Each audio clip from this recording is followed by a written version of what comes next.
and I start to sweat and a little heaviness in my chest. And so I, put my hands over my head. I'm like, grimace looks, and he's talking to me, and he's like, "Are you okay?" I said, "I don't think so."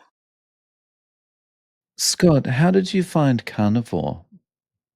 A cracked tooth. I mean, really, that's a very condensed version of how it all started. But I really got to go back to the only time I've been in the hospital in the last 25 years. I had an infection, a bacterial infection that we never figured out the source, and I was in overnight, and I recognized that is definitely not a place I wanted to spend time. Um, and they got me patched together and said, we can probably let you go tomorrow night. So I stayed the night, and the next day, and this is prior to my son being born. He's 26 now. So when I think about it, we were vegan, strict vegan, 26 years ago, and that was very difficult to do 26 years ago. And we did it on a baseline of trying to have a really great experience for my wife to be pregnant and to have a child, and the fullness of treating her body correctly so the child would be well. And I came out of that hospital visit with the most intense and strange desire for roast beef. I can't even. We checked out with some friends that are now in their 90s, still alive, and I said, I know that you guys understand that we're vegans, but I have to have some roast beef tonight. I don't know what it is. And so we went to a place called the Golden Lamb in Tavares, Florida. They're no longer there. And I would say that the taste of that beef that night was one of the seeds that were planted that culminated in us eventually going carnivore. And it was as if I just took a bite of the very best dessert that I ever experienced. And it was strange to me. It didn't register at the time. So fast forward many years to last year, approximately early last year, and I've been in the very stressful world of largely the car business, buying and selling luxury exotic cars and classic boats and crazy wild stuff, and there's a lot of stress that goes with that. And we invented a new way to clean vehicles with dry ice. And so I've been heavily involved in that space for 6 years, teaching people and training them and helping them understand how that process works. And as I was walking from one part of my building to the other, a client and a student was walking behind me, and I was doing my normal conversation, and a, a phrase or a series of, they weren't words, came out of my mouth that no language I'd ever heard of. Like, I knew what I was attempting to say, but it didn't come out of my mouth that way at all. It was the strangest experience. And it was so short and such a blip that they didn't say anything to me, but I caught it. I'm like, that was strange. So that was like a little notch on the board. Like, okay, didn't tell anybody about it. And about 2 months later, I was having this incredible, intense pain with the left side of my face, running all throughout my neurological system, if you will. Searching, I went to the doctor. At one point it's so difficult to get in to see a doctor because their schedules are so, they're packed in there. You can't get in to see them unless it's 2 months out. I literally went to the office where my doctor at the time was, and I said, look, I need to say, well, sorry, you'd have to schedule that. She's quite a ways out. I'm like, so let me try to help you understand what I'm experiencing, even though I'm calm right now. I feel like someone has a knife in the side of my head and they're twisting it. Now, there's no blood coming out, and you don't see a knife stuck in my ear or side of my head, but that's how I feel right now. I need to see her, but she couldn't do it. That's the big business of, the medical system right now. So off I went to the urgent care, and, attempted to look around to find things. They poked around and I was searching on the internet looking for things, couldn't come to any conclusion, just toughed it out. More Excedrin and sumatriptan to try to calm that down. And about a week later, I was with a friend in my shop here, and he said, "Hey, I can't come by tomorrow. I have a dentist appointment." I said, "Oh, really? What's going on?" He goes, "Oh, I got a cracked tooth." I'm like, "Tell me about that." And he explained his experience, and I I didn't swear, but I wanted to. I said, "My goodness, I think that's my I think that's the issue I might have. I have the same symptoms." So I called my dentist, who's a friend. I said, "I have to see you today." He goes, "I'm out of town. You have to come Monday." I said, "Well, get your tools ready. I think you need to pull a tooth." Wow, okay. Self-diagnosing yourself, huh? Okay. Well, so I showed up Monday and he was prepared. They did a x-ray. Sure enough, yeah, that tooth we've been knowledgeable about being cracked so long, it's finally ready to come out. And instantaneously, when he pulled it out, terrible infection. And I'm like, okay, this is great. Great news for me, right? Now I'm going to be having a better experience. So if you've ever had a tooth pulled, it's first time ever for me, except for wisdom teeth. It's a long track, to get the replacement and all that. But I was just excited that was finally going to resolve my problem, and I did feel better. But another seed drops. I decide to poke around a little bit. Well, what's the effect of this? Nothing really comes to light. My son visits from Columbus, Ohio. He's a fashion designer with Abercrombie, so we go back and forth. He visits, and we're on a Sunday morning. I'm talking about zero stress things, fun things at the kitchen table, overlooking the lake. It's like it could be much better, when your child wants to spend time with you. That's like the epitome of a good experience. And I start to sweat and a little heaviness in my chest, and so I put my hands over my head. I'm like, grimace looks, and he's talking to me, and he's like, "Are you okay?" I said, "I don't think so." Really? And I had to stand up, and I walked around. I paced a little. He goes, "Should we call somebody?" I said, "Yeah, I'm not going to be that guy." "Yes, call somebody." So they called 911. Guy showed up, took me to the hospital. I never had a shoot, the guy that works on your heart, cardiologist. Never had a need to. 179 was my high weight. Whenever I got to 179 in life, I was like, "Oh, eat less, you know, spend a little more energy." I never wanted to get past that mental 180. I'm 5'11" now. Was 6 foot, and so they take me and they check me all out. Like, "Hey, we can't find any evidence of an event. Why don't you go see the cardiologist?" So I schedule that. I go see the cardiologist, and he maps out the different things that you could do to diagnose, if you maybe have too much cholesterol or you have plaque or something of that nature.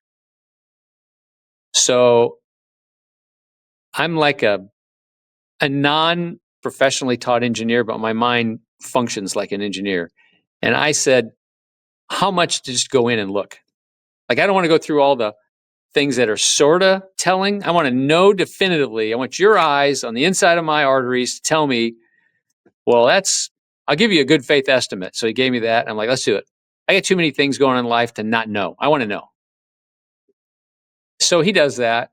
We go through that process. I was pretty impressed with that. It's a pretty significant procedure. I was not prepared for, they went through my wrist and up into my heart. And I do have some condition with my heart. It's a little unusual, but it's like 2% of the world has this weird version of how your heart is, but that's not the right. So he says, you got a 20 to 25% blockage.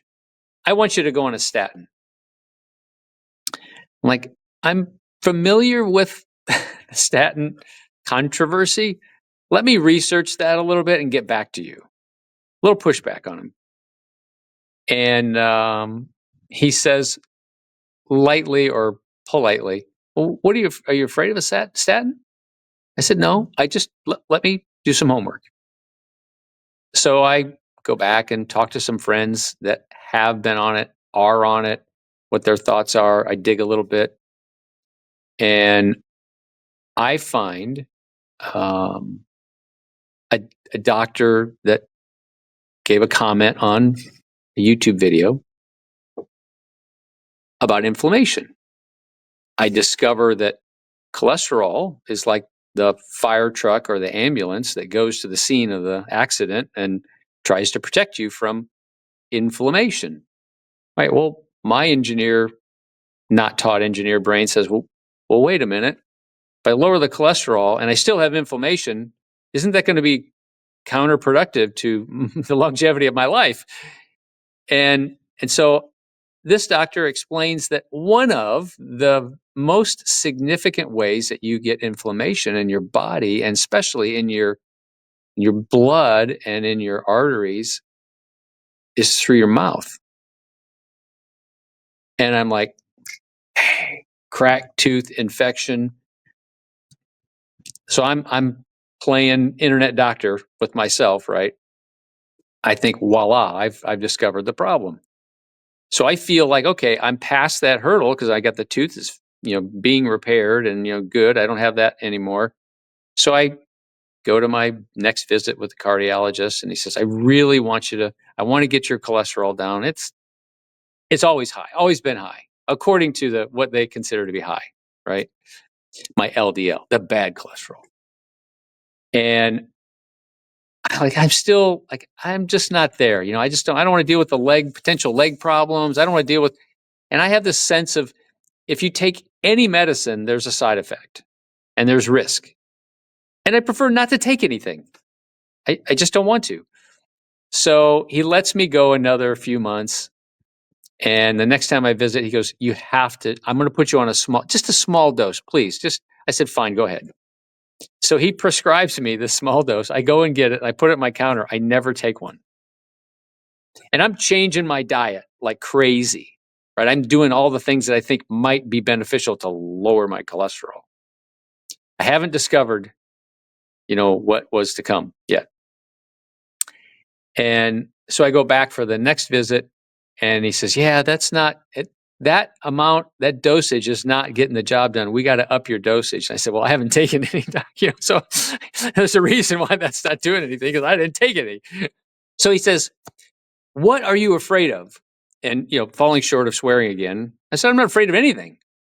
I'm a spiritual person. I believe that there's more to life than this life and eternity. And I believe that eternity is serving other people and souls. So I'm trying to practice here to serve people. That's my deal. So no, I'm not afraid of anything, but I'm not going to take it. All right, well, go enjoy your life, do what you can do, and come back and see me next year. Like, okay, fine. So we basically politely, parted ways. And we went to visit my son in Columbus. On the way home, this is July of last year, I get COVID. We both get COVID on the plane or wherever we were in Columbus, right? We got COVID, third time. And my experience with COVID is the only thing that I get is a crushing migraine. Like, it was wild. I had to go to the hospital and have some concoction, to calm that down. But this was mild, no big deal. But I don't want to go out and be around people. I don't want to subject anybody else to what we have. And we work and live together. We've been together 44 years, my wife and I. We work day in, day out. We have a couple businesses that can survive for a few months virtually, if you will. And so we just decide to hunker down, as they say in the hurricane world. And I have time on my hands now, and I start to poke around the internet. And it's about the time that Casey Means did the Tucker Carlson, hour and a half plus or minus discussion. And then I found, it's an interesting element of social media. I don't block my phone from listening to what I talk about. I just make sure I talk about things I want to know more about. So I use it instead of try to stay away from it, because I don't really think AI and the internet and the listening ears really care that much about me. So the same thing held true. The more time I spent on what might be a good diet to partake in versus our previous diet. And we had long set aside the vegan. We weren't vegan after our son was born. We just fell into the processed food, sugar, eat till you're happy, all that craziness. And my wife, and she doesn't mind if I share this, dealt with IBS for 35 years. I had cold sores that I'd get around my mouth or nose if I was in the sun more than 20 minutes or if I was up past 2 a.m. Like, I don't care. If it's 1, 2 in the morning, I'm getting a cold sore the next day. So they figured that out. Oh, you got to take, it's not Vaclavar, but I call it Vaclavar. It's a medicine that will, if you can catch it before it like goes, you can stop it from, blooming. But that would give me headaches. So I'd have to take sumatriptan to take care of the headaches from taking the Vaclavar. So it's just cascading. I never liked that. It always irritated me that, one medicine begats another. And so I started digging through the house and the cabinets, the processed food, the sugar. I'm like, there's sugar in everything. It's everywhere. It's in things that don't even remotely taste sweet. Why are they putting sugar in there? And I fall into a discussion with some people about there's zero nutritional value in added sugar. Like, well, why am I eating all this added sugar? So now I'm starting to question my new doctor that says, I'd really like you to eat a little beef, because we were not. We were the classic food triangle people, right? And I came across Dr. Berg, that I think is a fantastic orator. I really like his presentation and the way he talks about the things that he has discovered and learned. And so we started to change things up a little bit, got rid of processed food, and I went cold turkey, no sugar, no carbs, no sugar. And it's interesting to me now how many people, their instant response when they ask me what I'm doing, oh, I could never do that. Oh gosh, you got to have a lot of willpower for that. And I kind of got to bite my tongue, because I don't want to spend the final years of my life, the third and fourth quarter, 3 to 4 days a week at the doctor and taking all these medicines. And so I just was shocked at the perspective that I was looking at. So we started eating. I started eating once a day in the afternoon. So I had huge salads with zero dressing, only apple cider vinegar as a dressing, lots of cheese, cottage cheese, and protein. And we bought the best protein we could. And my philosophy is, I'm eating once a day. I can buy the best meat there is. Like, it's not going to be expensive for me to eat this way because I'm only eating once. So we actually found a deal locally to buy ribeyes. And I started eating one ribeye, 8 to 10 ounce a night. And then I drifted away from the vegetables because of the oxalates and the risks and challenges that come with a lot of that. And I started to watch more and more content, this is my whole spiel and story that I want people to know about. I don't ever want to diagnose anybody else. I don't ever want to tell them what they should do. I don't want to tell anybody what I think they should eat, how they should treat themselves.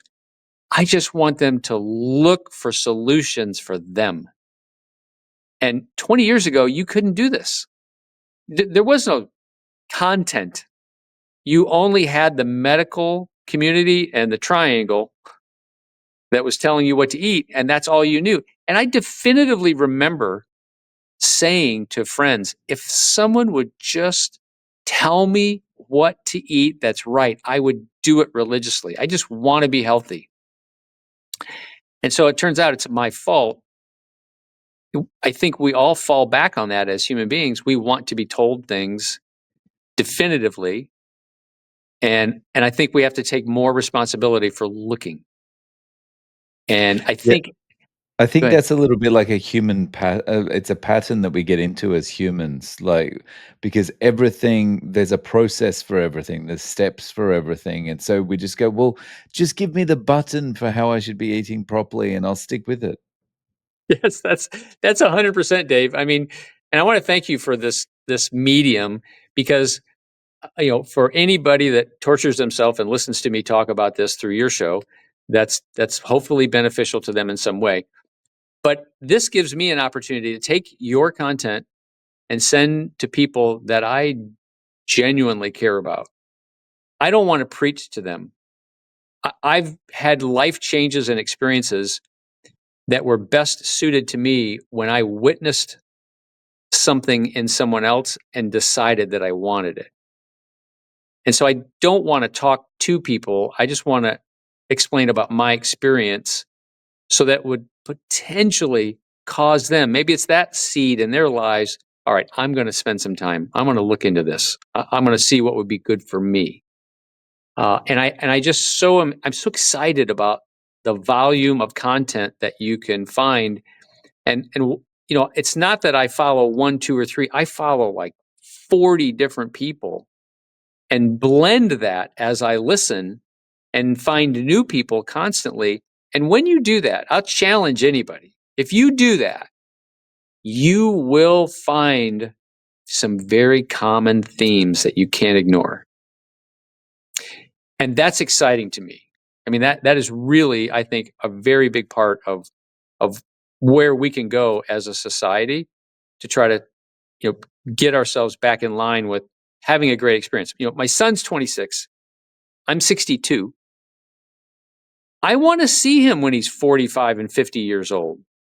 I want to be around. I want to be active and useful and be a part of. I want to see what he does. And there's all kinds of people younger than me that I want to mentor. In the business community, we had a bank for 10 years that we started a small community bank, and I was on the board, and we started it and sold it, and that was an interesting experience. But you constantly get a balance sheet and a P&L from customers that want to borrow money from you. And I coined the P&L. If people look at a P&L as a profit and loss, that's your profit and loss statement. Well, I call it profit and learn. I don't have any losses in my life. I have learning experiences. So, if my tooth hadn't cracked, if I hadn't had some odd experience in my chest, if I hadn't had some strange language from wherever come out of my mouth, I wouldn't be, hang on a minute, 28 pounds lighter and zero cold sore issues. Like, I sold a very cool classic wood boat and demonstrated it a few months back on Lake Tahoe right before the season ended. And I was in the sun for 6 hours on Lake Tahoe, which is, high sea level. And I had a crazy schedule. I did a video out, for a friend, a YouTuber. We're out in the sun, up till 2 in the morning because of the time difference. No issues. My wife, zero IBS. 35 years she's been dealing with this. It's gone. So you both started at pretty much the same time? We did. We did. We decided for ourselves, and we have had friends that made a decision to change the way that they lived or ate, but the spouse wasn't supportive. And that's tough. We're blessed and fortunate. We lived together, worked together. The day she graduated high school, we moved in together, with her parents' blessing. So we've been together 44 years. And it's the greatest decision I ever made in my life is choosing my wife. And it's been a blessing.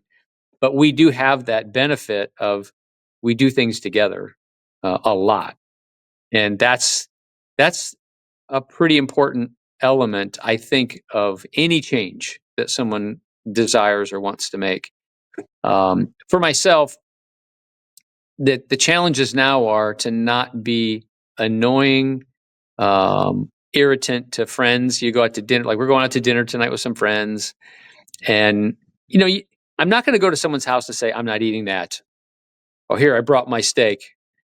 So we play the little tricks. We take a little apple cider vinegar before we go there, and we try to walk afterwards.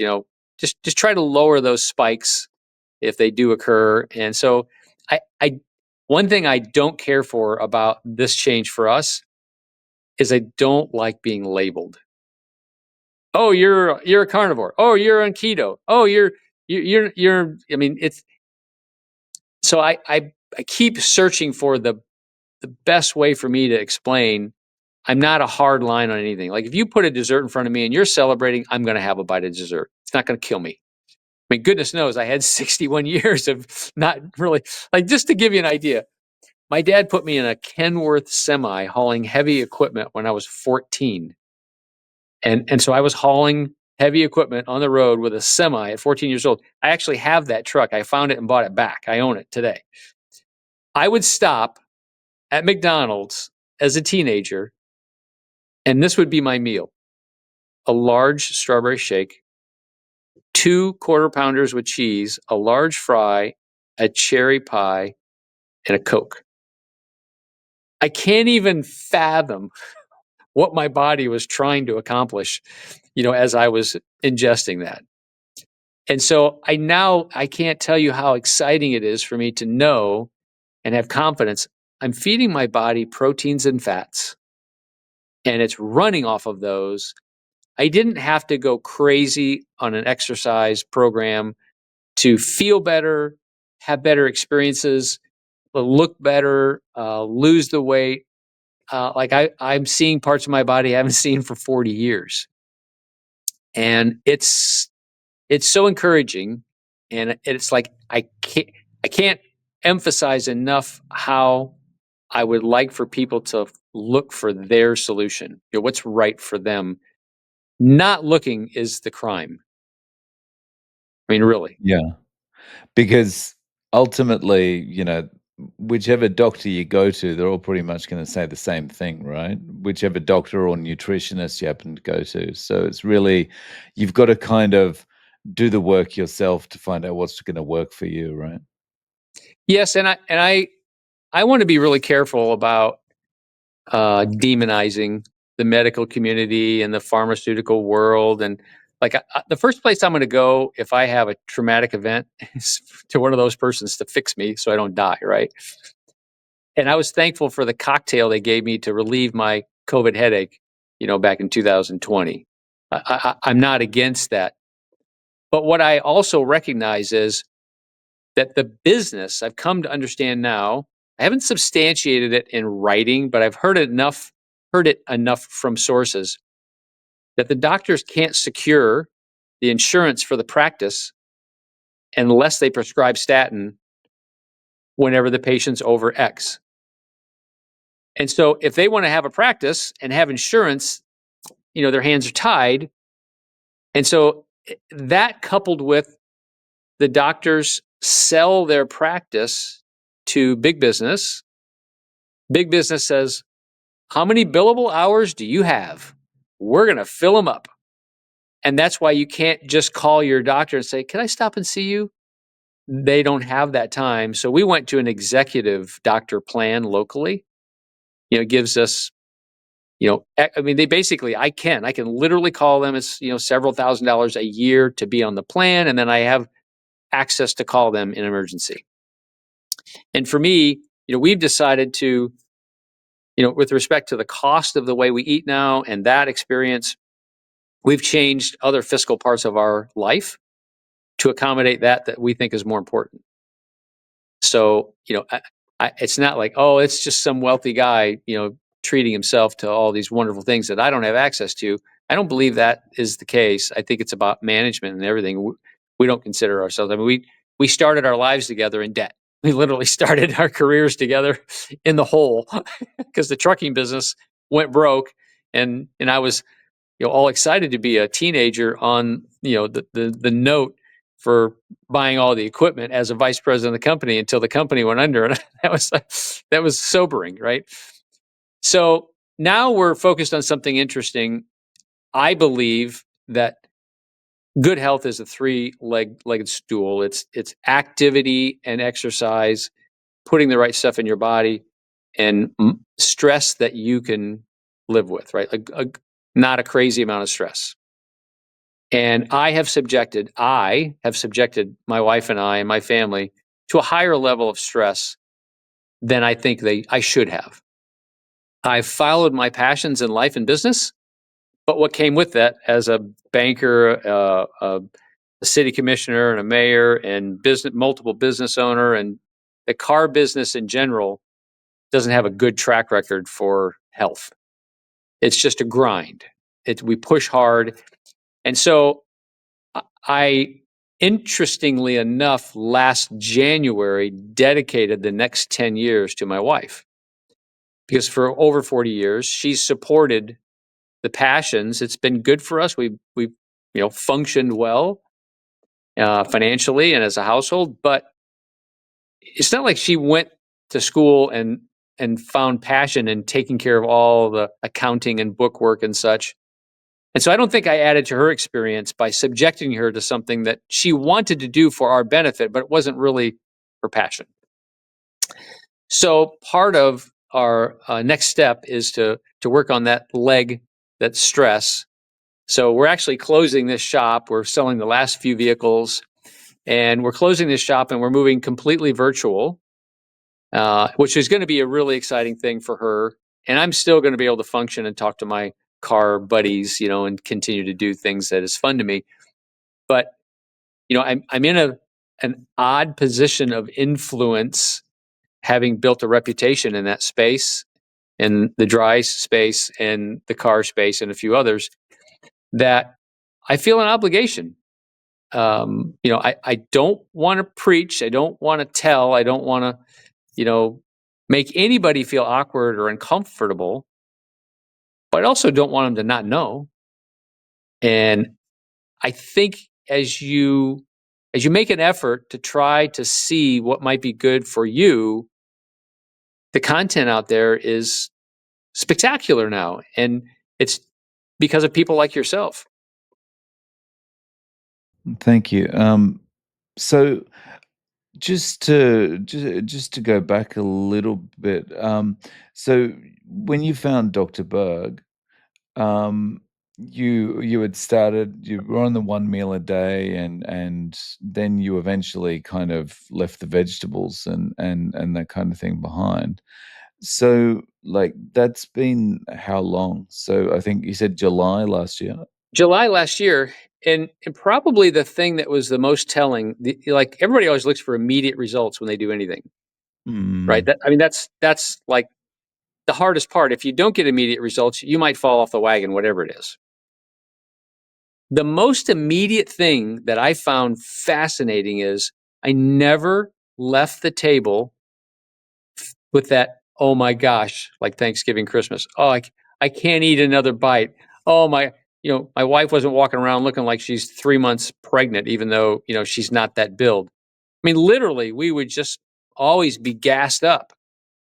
And as we were on, so like our consistent diet is 3 eggs and a side of bacon. You cut the thing in half, and we each have a quarter of it. And she has a little bit in lunch. And I've started to introduce a little, like a hamburger by itself at lunch, maybe some pickles. And then we have a ribeye, cottage cheese, um, maybe some pickles, sauerkraut, spare ribs, fish. We'll do that for dinner.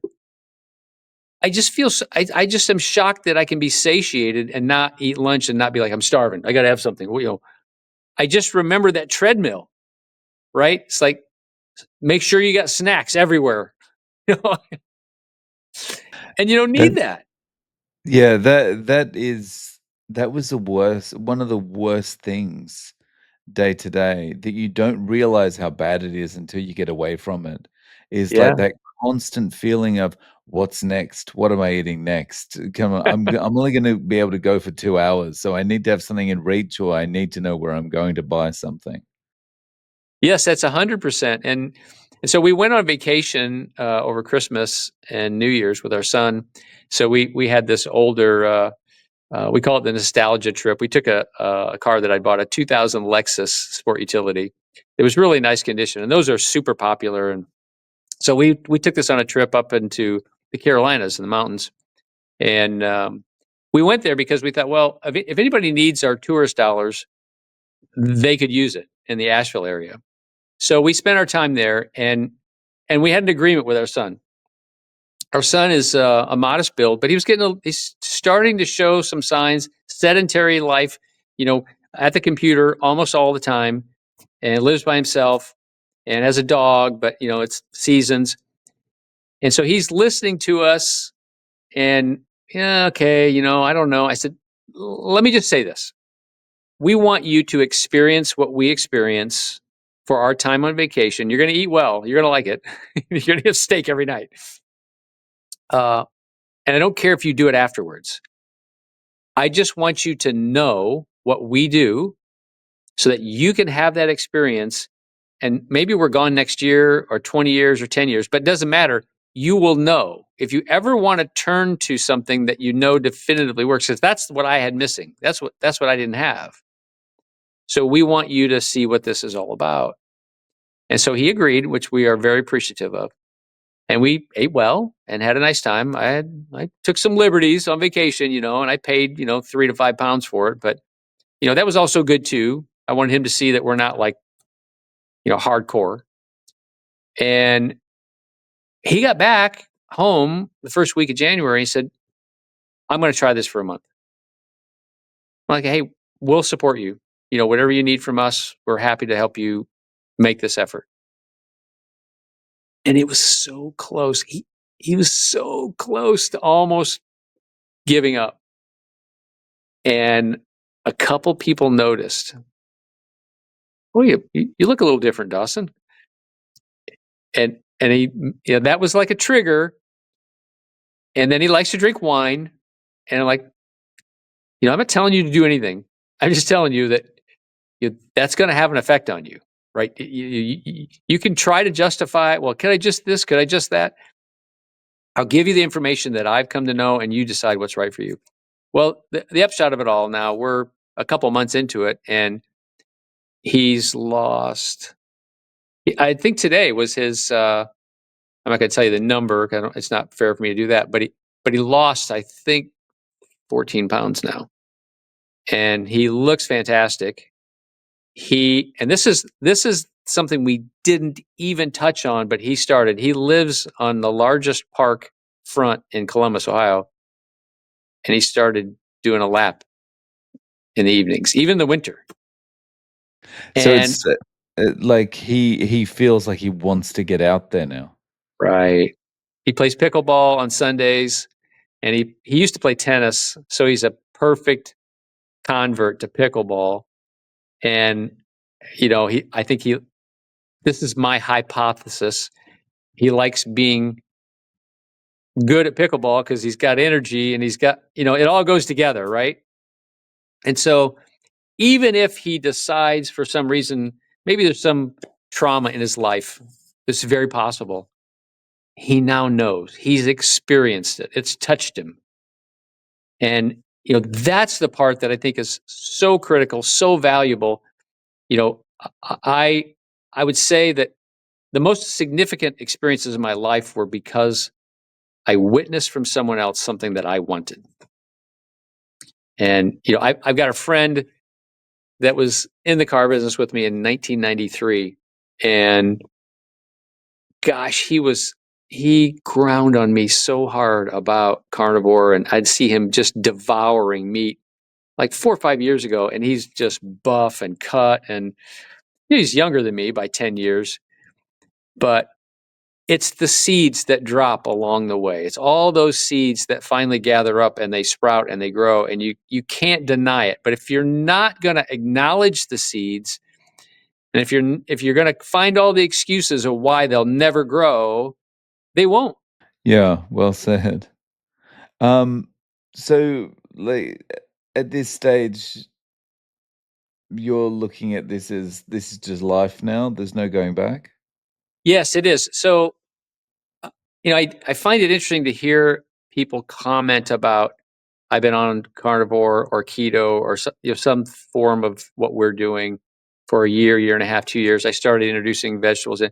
So I'm flexible, right? I'm intrigued to see how this plays. We use the glucose monitor, prick your finger thing. We just test and play around with that. We follow some people that do that, and I'm just cognizant of the whole insulin glucose,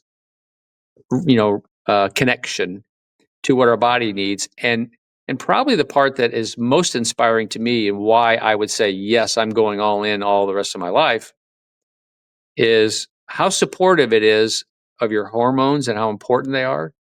Both of our triglycerides are in half, just half, which is the real tell after I've done more research. The bad LDL gets a bad rap. That's not true. I don't buy that now, and I realize there's different kinds of LDL, and there's tests for that, and we're starting to dribble into the more detailed tests. But the hormones side of it, I do believe there's a direct connection to Alzheimer's and the challenges that have come so much in the last 50 years with older life. I definitely want to avoid that. And I just feel like feeding the body what it needs and wants and doesn't have to fight. I'm anxious to see more information about killing off cancer cells by not feeding them sugar. There seems to me in my analytical brain, with all the content I'm listening to, I'm not going to justify it or try to validate it or cite, all of the things that I've actually heard and some innuendos. It makes sense to me that you could starve out cancer by not giving it what it needs to survive. And so I want to know more about that. I am interested to see if that's a reality. If I were diagnosed, I would tell you right now, from what I know and I've heard, if I were diagnosed with cancer today in any form, I would definitely do a 7-day fast as quickly as I could.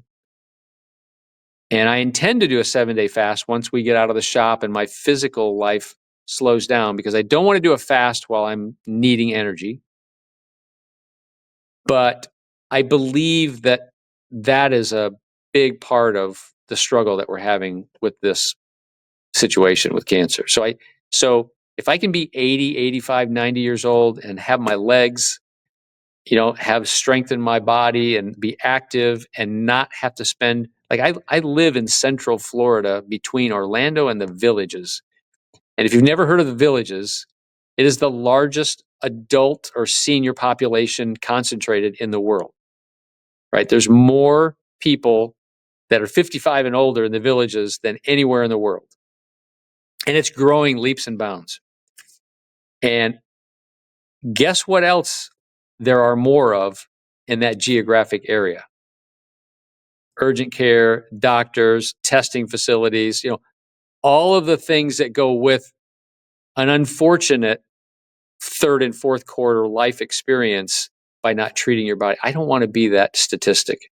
Yeah, it's when you can kind of look at what the typical future is and realize that you're eating in a way that is likely to ward that off, then it gives you a feeling of empowerment.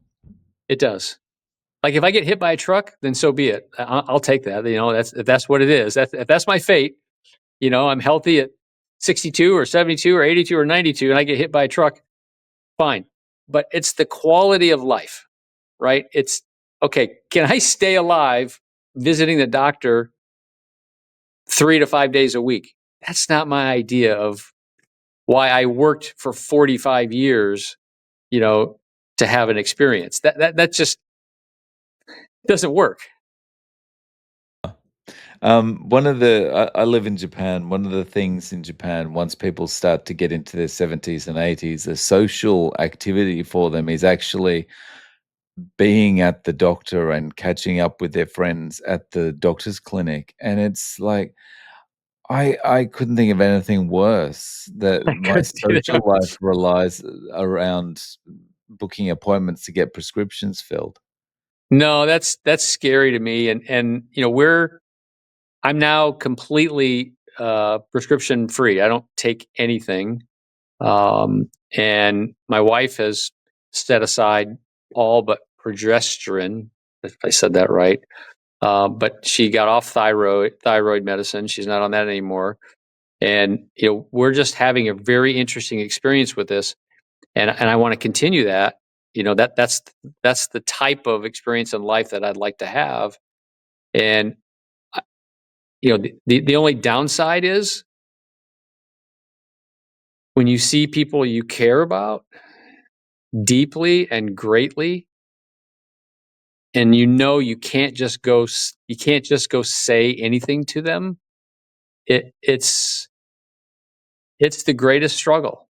It really is the greatest struggle when you make a discovery and you can't figure out how to convey that.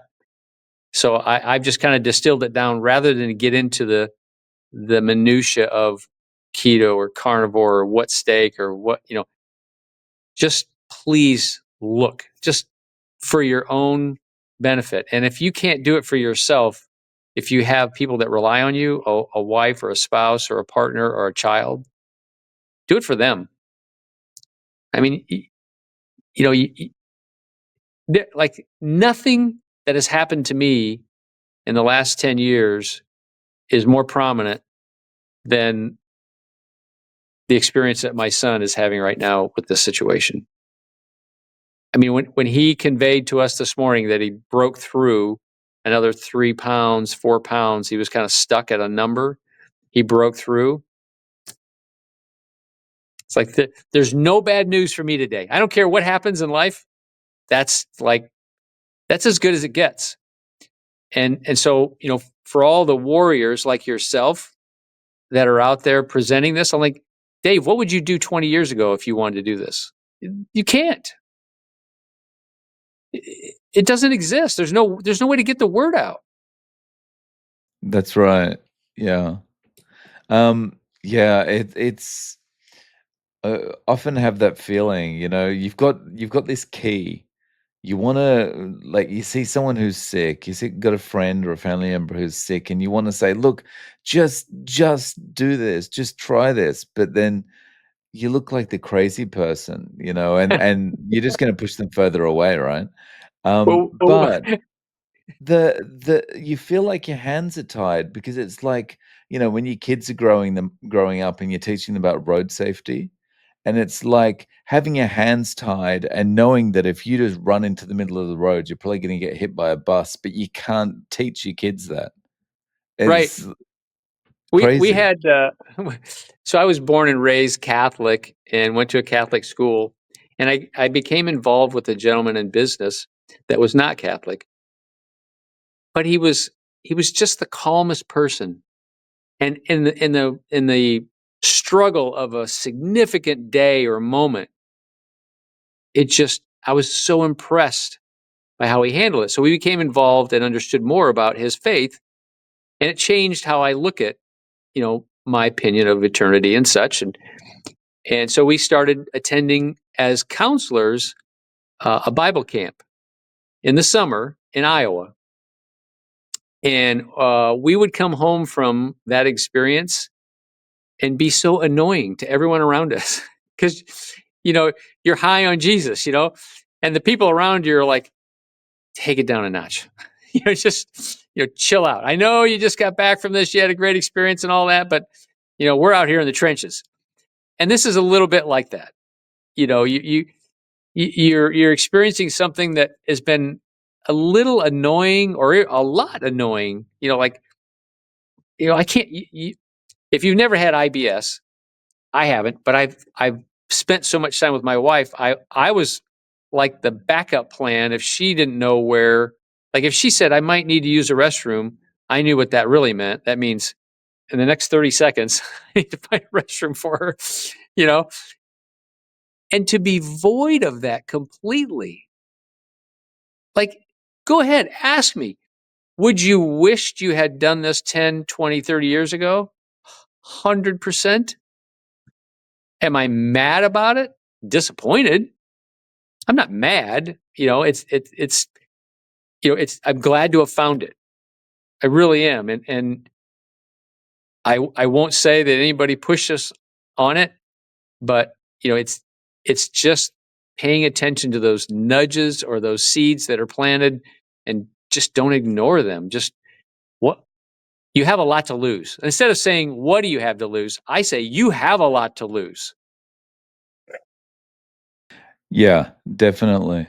And I think, for anyone that's whether it's about the way they're eating or anything else about their health, very powerful motivator is getting away from the, what could potentially go wrong. It's the fear is a big motivator. And if you actually think,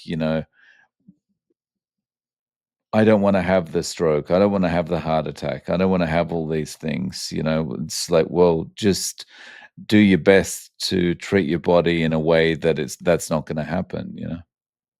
Yeah, we do preach in our vocation and business about understanding the experience that you want. And so we've had fun in the car space for decades.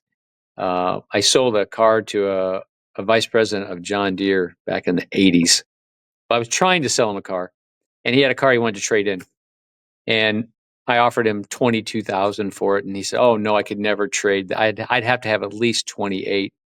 His name was Cal. I said, "Cal, you go to Europe every year on vacation.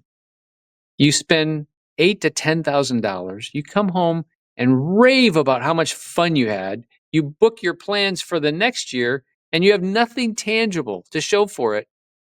You've had this car 8 years. You've enjoyed it. You've had a great experience with it. You oversaw the restoration. You won all the shows. You rallied with it. It doesn't owe you anything. I'm going to give you 22, and I'm going to sell it for 23 to 25, make a little money because that's my business. But you got to think about what is the experience you want." And a lot of the people that we would deal with, they're in the third, fourth quarter, 70s, 60s, 70s, and 80s. I had one guy is like, "Look, I want a particular car, and that's the one I want." I'm like, "Okay, well, mine's falls short just on this one element. Uh, you're 83. Maybe buy mine, and I'll look for the one because it may never come, and you may never have this experience that you want because you just that one." So if you're that person that's considering through, "Hey, I don't want to take any more medicine," or "I want to lose some weight," or "I want to be more healthy," whatever the circumstance that might be the driver, whatever that one, just try something. Yeah, it's trying to claim that I've tried everything and nothing works. I don't think you can. I don't think that's a reasonable response or argument. And I would encourage people to challenge themselves, like, just go for it. Yeah, well said. Scott, so if people want to reach out to you, do you have any way of getting in contact? Yeah, so I'm very open. My wife hates it when I do this, but so my name is Scott Ailes, right? So the last name is Ailes, Ales. So if you take the first initial on my first name and you put it in front of my last name, you get sales. So I've spent my entire career in the sales world. So you can reach out through on Instagram. I'm at the Dryceman, Dryce, at the Dryceman. I have a YouTube channel, all kinds of crazy stuff, mostly car related, but not completely. And then we have Dryce Nation, which is our one of our companies. And you can find me on LinkedIn, and you can just email me. It's super easy. It's scottales@gmail. And any way I can be of benefit to anyone, um, as a testimony, or if you have something to share with me that you heard, well, I don't think he really realizes that if he did X, Y, or Z, this could make a difference. I welcome, like, I love constructive criticism, right? I'll take anything I can get that could make my life better and the people around me and my circle of influence better as well. Nice. I'll link to all your socials and your email in the show notes. Scott, thank you very much for coming on and sharing your story. I really appreciate your time. No, I appreciate you. Thank you so much again for what you do, and keep doing it. Don't don't ever stop. because I think it's probably the most valuable part of what we all can see is finding that one person that we can relate to. My hope is that one of your listeners is in the car business and he'll be able to relate, or she will be able to relate to me. And, so the broader scope of people, I think it's just all about. I'll share one story with you at the end. So my son gets his hair cut. We sat down with our son at 13 years old at a family meeting. And I said, look, if you were in the unfortunate scenario where you killed someone, you're still my son. I love you. I'm going to have to visit you in jail, but nothing that you can do ever is going to stop me from loving and caring for you. I think you're gay. And he just wept and broke down. I don't know why God made me this way, and it was a spectacular experience as a family. So with this, fashion designer, gay young man, he goes to get his hair cut, and the guy cutting his hair makes a comment about the way he looks in the last few weeks. And what do you think the hairdresser, the guy cutting his hair, says when he tells him what he's doing? He says, "Huh, that sounds like a Joe Rogan kind of thing." The carnivore. So I was like, oh my gosh. I said, what did you think of that? He goes, oh, well, it is what it is. But that's the thing I don't like is any kind of stereotype, right? When you put a label on somebody, hey, what party are you with? What influence? I mean, whenever you start putting labels on your life, you risk alienating someone that could be a big part of your life. And so I'm trying to wide open. If you're for good, I'm with you.